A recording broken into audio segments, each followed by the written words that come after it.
తేడా జరిగితే మ్యాప్ నుంచి లేపేస్తాం. ఇదే కదా కథరు.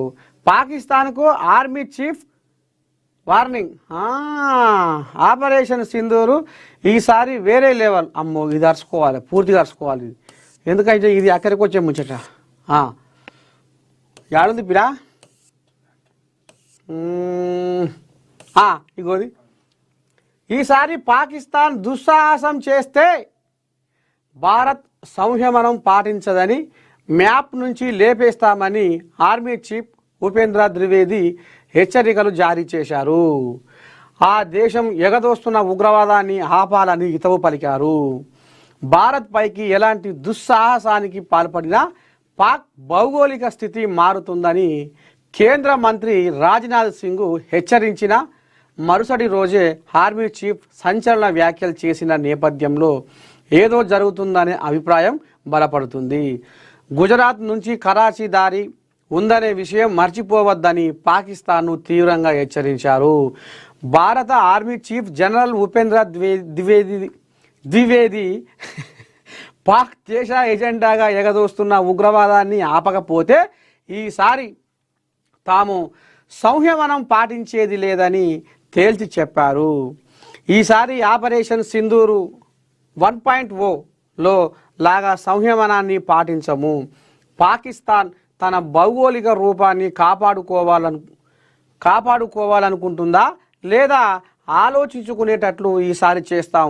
అయ్యా, పాకిస్తాన్ భౌగోళికంగా ఇప్పుడు ఎలా ఉందో అలాగే ఉండాలనుకుంటే తాము భారత్ పైకి ఎగదోస్తున్న ఉగ్రవాదాన్ని ఆపాలి అని జనరల్ ద్వివేది అన్నారు.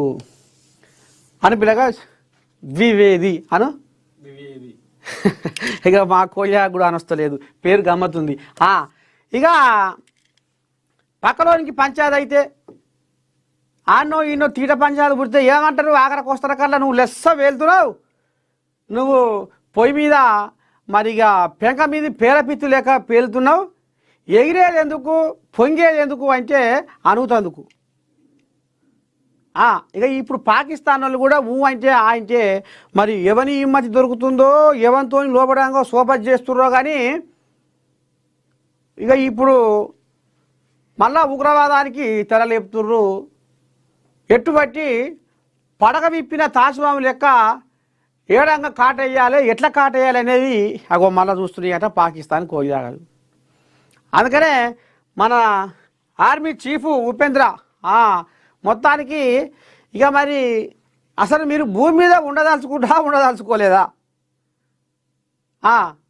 ఇక తీర పంచాలు పుడితే ఏమంటాం మనం? ఇక నిన్ను పుటం పెడతాం, ఇక అయిపోయింది నీ పని, ఇక రాసుకోరా, ఇక అయిపోయింది అనేది గిట్లా అంటాం. ఇప్పుడు ఈయన అదే అంటుండు. అసలు ఇక మొత్తం మీ దేశం పేరు లేకుంటే, పేరు ఊరు నామకరణం లేకుంటే చేసేస్తాం, గంగలో కలిపేస్తాం, పాతాళం దొక్కేస్తాం అంటుండు. మరి ఇక కొసకు మరి వాళ్ళు అట్టినే పేలితే ఇక మరి గాడికే వస్తుంది కథ.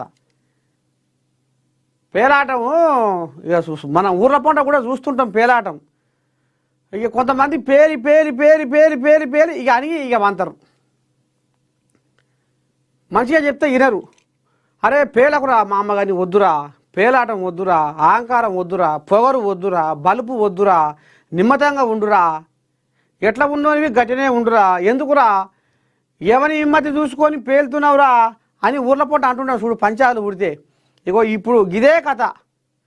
మరి ఏ దేశపోని హిమ్మతి చూసుకొని పాకిస్తానోడు పేలుతుండో కానీ మొత్తానికైతే నీ పని మట్టసంగా అవుతుంది. అసలు మన ప్రపంచ పటంలో మీ ఊసుపాసు లేకుండానే అవుతుంది. పాకిస్తాన్ అనేది పాతాళ లోకంలో తొక్కేస్తాము అనేది మరి అంటుండు. ఇప్పటికైనా జర లజ్జ సిగ్గు తెచ్చుకొని ఒళ్ళు దగ్గర పెట్టుకొని ఉండాలని ఆ పాకిస్తాన్ వాళ్ళు కూడా చెప్తున్నాం. ఎందుకంటే ఇంక పేలాటం మరి పేలిరు అనుకో కొసకి ఏమవుతుందో తెలియదు. ఇక అంటుండగా ఏమవుతుందో. ఇక ఈ అందాల బొమ్మ చిత్రలేఖకుని కంచెలో కులుకులొలికిన కలికి శిల్ప భావన ఉలిమన నాట్యాల సిగ్గులొలికిన ముగ్ధ మోహినికి ఏదో బాంబు బెదిరింపాట.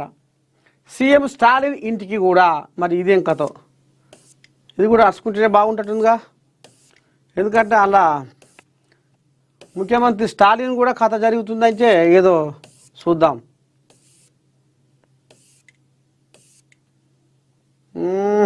ఎడముంది అది,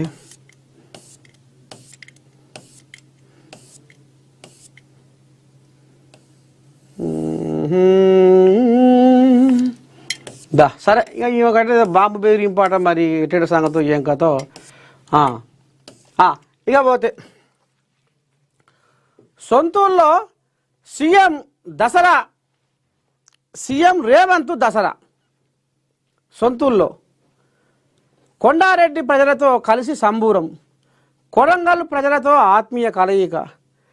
దసరా ఉత్సవాలను సీఎం రేవంత్ రెడ్డి తన స్వగ్రామం కొండారెడ్డిపల్లిలో గురువారం ఘనంగా జరుపుకున్నారు.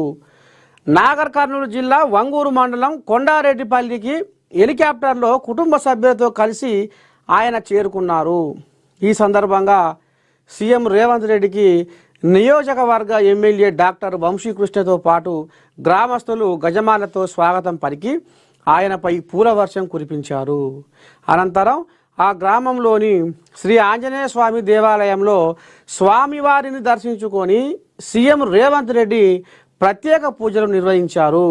ఈ సందర్భంగా ముఖ్యమంత్రికి ఆలయ పూజారులు తీర్థ ప్రసాదాలు అందజేశారు.